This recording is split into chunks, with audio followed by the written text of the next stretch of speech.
Look what we woke up to this morning. March 13th.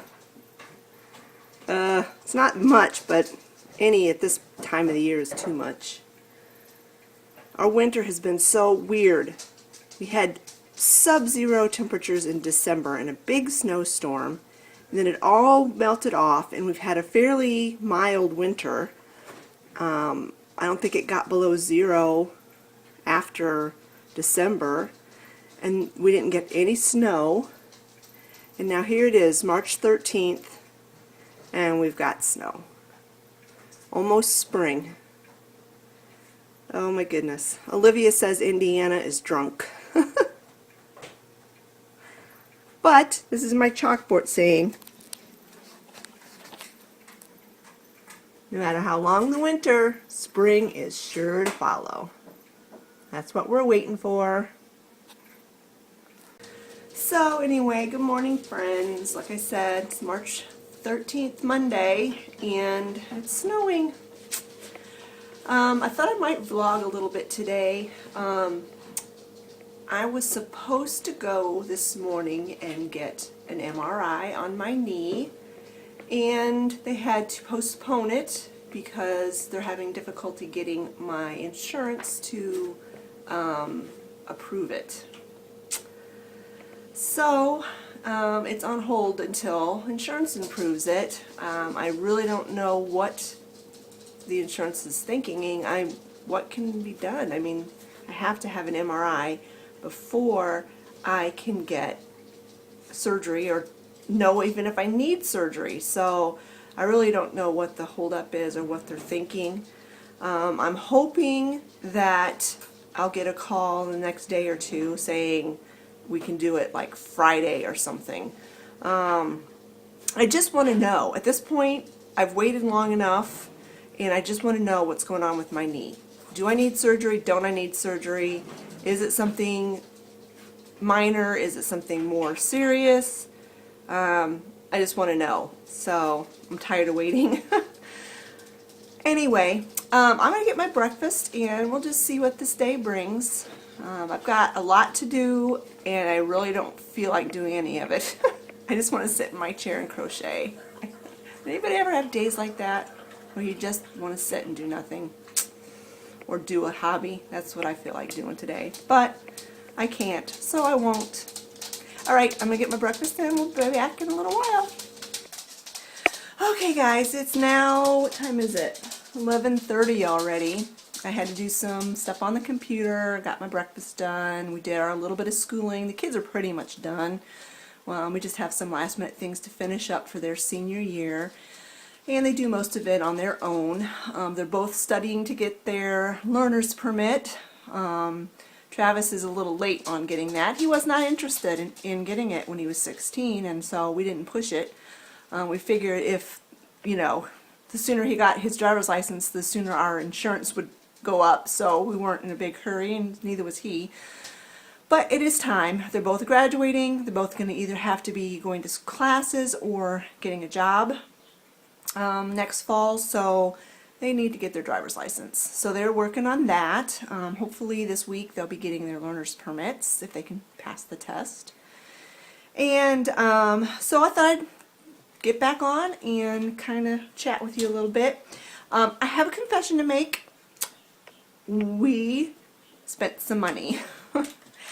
That is very uncharacteristic for us. We are very frugal.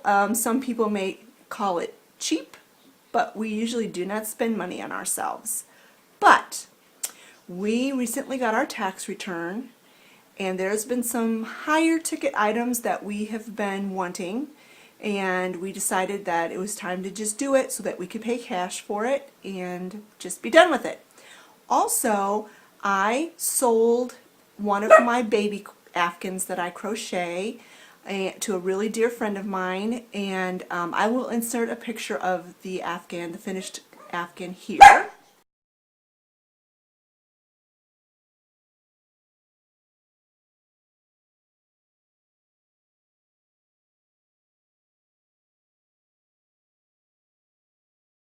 Yeah, I really thought that turned out so cute, and she's seen it, and the person who, she bought it as a gift, and the person that she's giving it to has seen it, so I can put it on the internet and it won't ruin any surprises. But anyway, I used that money plus some of our tax money, and I got a few things that I have been really wanting. A couple of these items have been on my wish list in Amazon for over a year. And so I finally just broke down and got it. So let me turn the camera around and I'll show you what I picked up. Okay, so the first thing I wanted to show you was this Ball electric water bath canner. I saw this on Linda's Pantry, Linda from Linda's Pantry, and I had never seen anything like this before. I didn't even know they made electric water bath canners, but I saw it and I'm like, oh, I really need that. I have not canned in probably 20 years, so I would definitely consider myself a newbie. And when I did can years ago, it was like tomato-based things, salsa, that kind of thing, because I didn't have a pressure canner, and to be honest, I'm kind of scared of pressure canners. So all I ever did was water bath canning, and that's all I plan on doing now. But now that my kids are pretty much done with school and my homeschooling career is over, I have to find some other hobbies to keep me busy or I will go crazy. So I want to take up canning. And I saw this on her channel and I'm like, oh, I really want that. And it's so much cheaper than a pressure canner, and you can do so many things in it. Now obviously you can't can low acid foods or meat or anything like that in it, but I'm not really interested in doing anything like that anyway. I mostly want to do tomato based products and jams and jellies and that kind of thing. And this is called the Fresh Tech Water Bath Canner by Ball, and it's a multi-cooker. You can also use it to make big batches of soup and stew, and you can use it as a steamer. Honestly, I probably won't use it for anything except canning, but I'm really excited about using this and trying this, and obviously I will bring you guys all along with me, even if I totally make huge mistakes and flop and nothing ever works right. I'm going to take you guys along when I start using this. Probably the first thing I'll do in it is some kind of jelly, but we'll see. That's going to be down the road a bit. I have to do some more investigating and research and reading and looking on YouTube before I feel comfortable, starting this process. But that is my big purchase. That was probably the biggest purchase that I made personally for me. Of course, it will, benefit the family, but this was something that I truly wanted. Okay, so then let me show you what else I got. So I have been baking my own bread for, I don't know, probably 3 weeks now. I haven't bought bread from the store. And I saw this on the Needy Homesteader, Heather, had this bread slicer. And this is one of the items that was in my cart for over a year, my Amazon wish list. And I can't remember how much it was, like $20-something, but I just didn't feel like I could buy it at the time. So I stuck it in on my wish list, and I decided that I really wanted it, and so I went ahead and purchased it. And this is what the box looks like. It's made out of bamboo, and you can use this thing to decide what size slices you want, because on this end you can get really narrow slices of bread. This is medium, and then this is wider. And I figured for my family we would like the wider and medium sliced bread, not so much the narrow, so I stuck the little stopper thing here.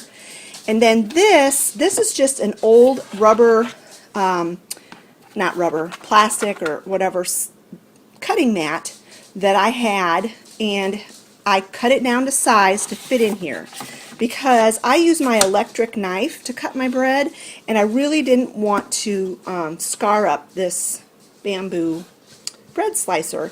So I put this in here just as a protector, and you can see, it is doing its job. It's protecting. All these little scars and things would be in the wood if I didn't have this on here. And these are so inexpensive to get. You can get them just about anywhere, and you just cut them down to size and they slide right in there, and it protects the wood. So I just did that, and I really love this. Let me show you some of the bread that well, wait a minute. First of all, let me show you this. This is the other thing that was in my wish list for over a year. This is one of those Pullman bread pans with the lid. And I absolutely love it. I absolutely love this bread pan. It makes nice big loaves. They are uniform in shape. My family jokes because the bread is like perfectly square.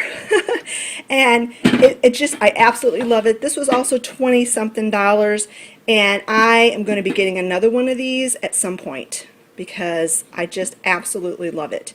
I'm going to save my other smaller, classic bread pans that I have for making like banana bread and that type of thing. And I will only do sandwich bread in my Pullman pan from now on because I absolutely love it.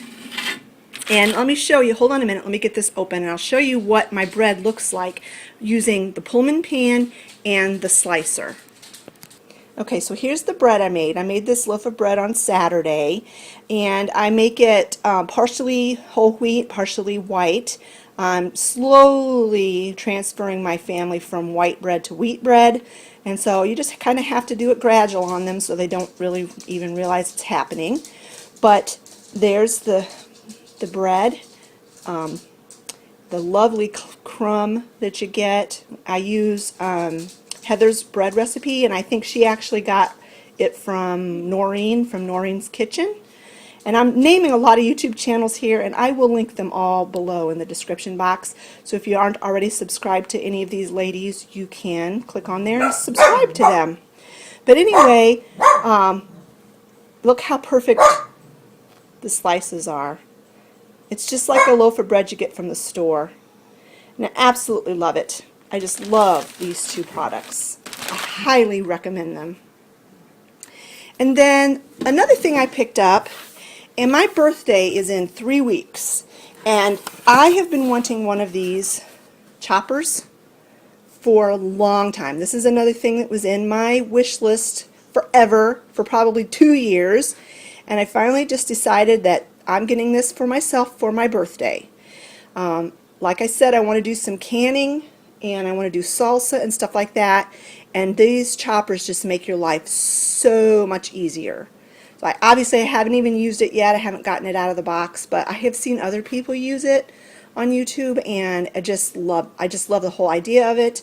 To be able to just dice an onion or whatever in one fell swoop just sounds very wonderful to me. Especially if I'm making salsa and I have to dice up jalapeno peppers or whatever, the least amount of touching I have to do on those, the better. So I picked that up.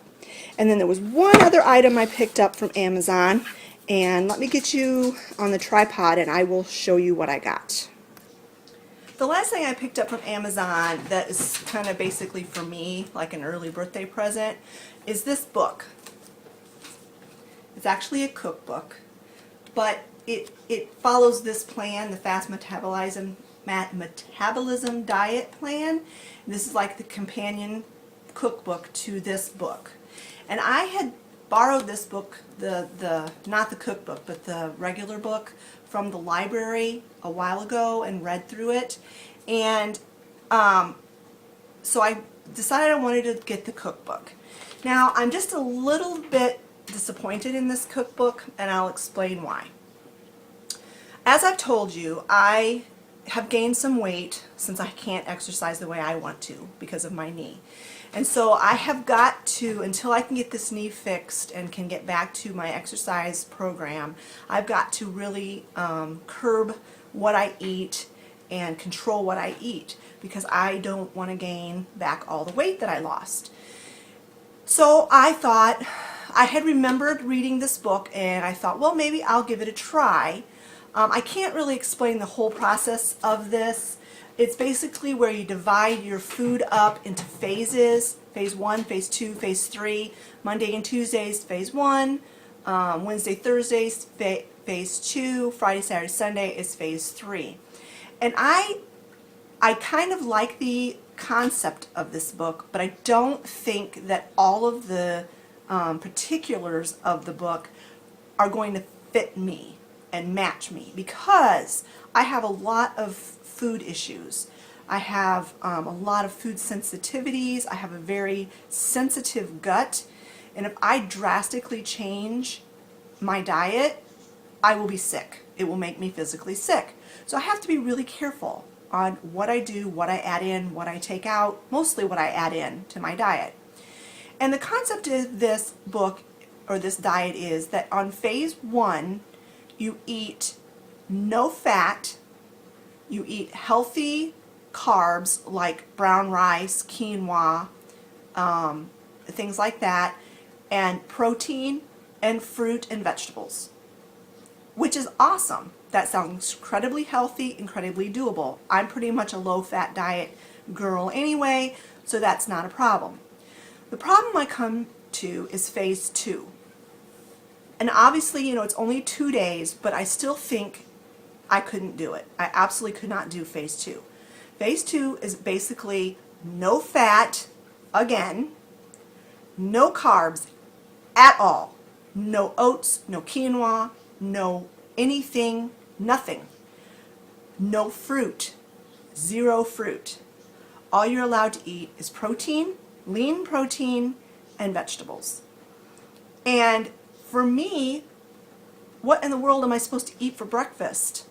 I'm not a steak and potatoes, well, you couldn't do potatoes, but I'm not a steak girl. I mean, I'm not a huge meat fan. I do eat meat, and I enjoy it, but it's not something I crave or that I want to eat at every meal. So that is a big issue for me. And also the fact of no fruit. No fruit for 2 days. I just couldn't do it. I just couldn't do it. And also the fact that no fat. No fat. Even healthy fats. No fat for 4 days. Now I'm not talking just low fat. I'm talking no fat. And that, you know, I think I just couldn't do phase 2. Now phase 3, hold on, there's the phone. I'll be right back. Okay, where was I? Phase 3. Phase 3 is absolutely doable, would be doable for me. It's where you can eat fats, healthy fats like coconut, avocado, olive oil, that kind of thing, which is the fats I use anyway. You can have vegetables and protein and carbs, healthy carbs, and fruit, but just a few fruits like berries and that kind of stuff, which, you know, that's okay. I can handle that.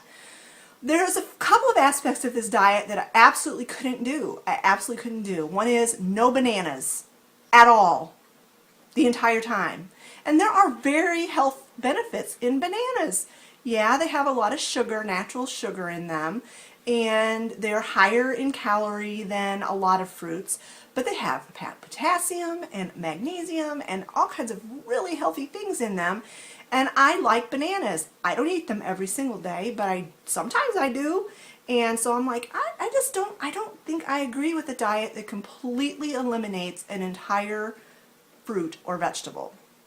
I mean, yeah, I understand eliminating refined sugar and unhealthy fats and processed foods. I totally 100% agree with that.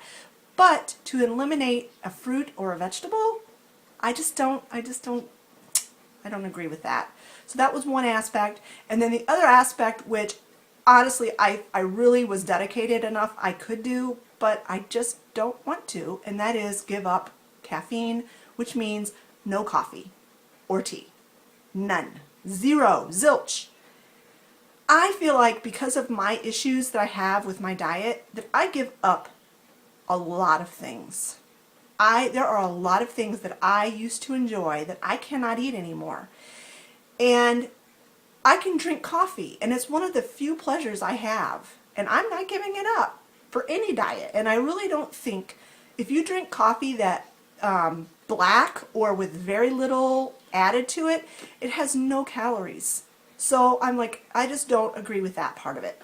So all of that to say, I will be taking aspects of this diet plan and I'm going to be fusing them with my 100 days of real food diet and a little bit of Trim Healthy Mama, which I have done in the past, and I'm going to make it my own.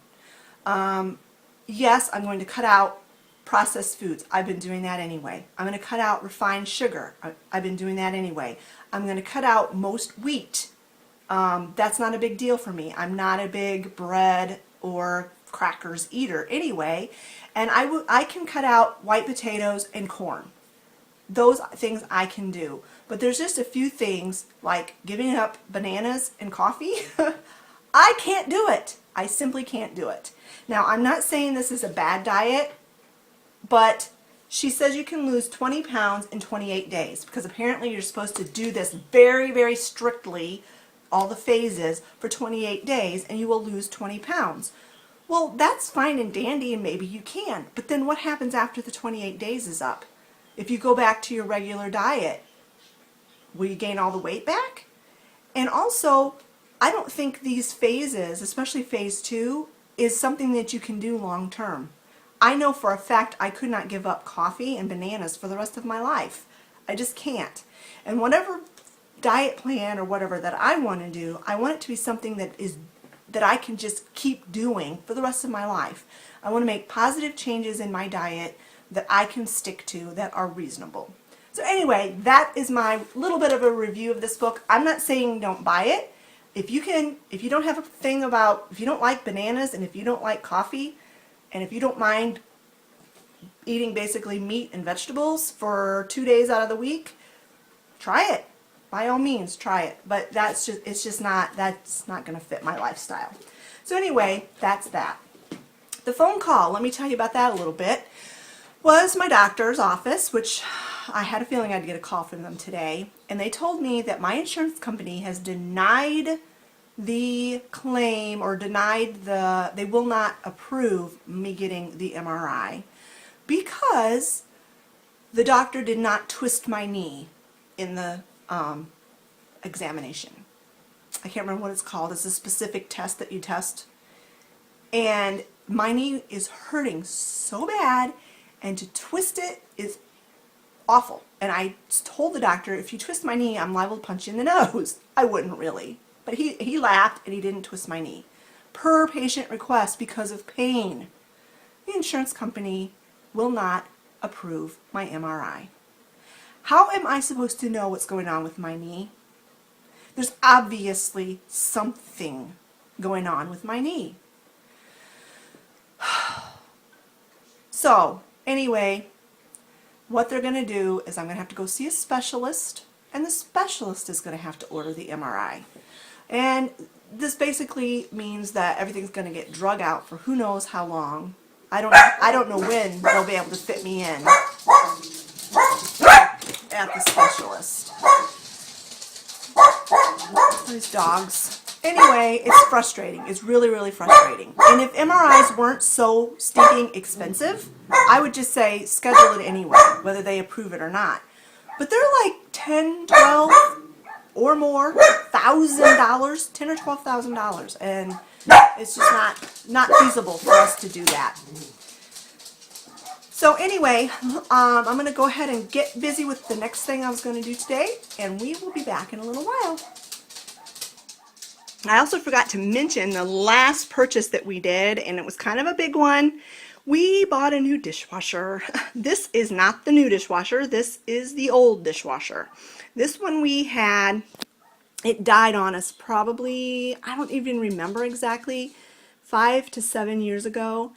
And it never worked right. We bought it brand new, but it was just kind of a lemon from the minute we bought it. It didn't last very long. It only lasted, I think, 3 or 4 years. And so I was pretty soured on the whole dishwasher thing. And I told my husband, I'm like, I don't want to spend another $300 or more for a dishwasher when we have 2 teenagers that are perfectly capable of washing dishes. So we didn't buy one. And this has just been sitting here occupying space for, like I said, 5 to 7 years ago that it died. Well, my kids are graduating from high school. I really don't know what the future brings, but I did tell them they have to either be going to school or getting a job. So it's really hard to expect my kids, after they've either been in school all day long or at a job all day long, to come home and do dishes. Not to say that they won't, because they will. They still live here and they'll still, you know, help around the house. But Scott and I talked about it, and we decided it was time. We had the money in our savings account to go ahead and purchase a new dishwasher. And the other reason why I wanted one is because I'm going to, like I said, I'm going to try getting into canning again. And I know the easiest and best way to sterilize your jars is in the dishwasher. So we ordered it at Lowe's, and it's supposed to be shipped to the store sometime this week. So we'll be getting a new dishwasher. And the kids are still going to be doing dishes. They're just going to have to unload and load the dishwasher instead of stand and hand wash. So this is my lunch today. I have some organic carrot sticks. This is a low-carb tortilla wrap. Some organic lettuce with turkey breast fried up and some mustard. And then I have green tea with a wedge of lemon. And that is my lunch today. I know. Okay, I'm going to make up some of my meatloaf mixture that I typically make into meatloaf, and then I'm going to make it into patties and bake them off in the oven. And the meat that I'm using is 1 pound of pork sausage, non-GMO, and 1 pound of non-GMO ground turkey. So I'm going to go ahead and get this going, and we'll see what it looks like when we're all done.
So I'll bake these off in a 350-degree oven for, I'm not really sure how long it'll take, probably at least 20 minutes. After 20 minutes I'll check them. And when they're all done and out of the oven, I'll bring you back and let you see what they look like. Okay, so here they are. I got 12 out of that 2 pounds of meat, which is really good. And it took about a half an hour for them to cook. I flipped them halfway over. Halfway through, I should say, and I checked with a meat thermometer their internal temperature, and they are ready to go. I'm going to let them cool completely, and then I'll put them in a freezer bag and stick them in the freezer for quick lunches. Okay, friends, I think I'm going to end the vlog here with my puppy dog, little Miss Pepper. The video has gone on long enough. I'm trying really hard to keep these under half an hour, and maybe someday I'll keep them under 20 minutes, but I think if I can keep under a half an hour for now, that would be a good thing. I will definitely keep you all updated and posted as to what's going on with my knee, and I want to just thank you all for watching and hope you have a great day, and we will talk to you all later. Bye, friends.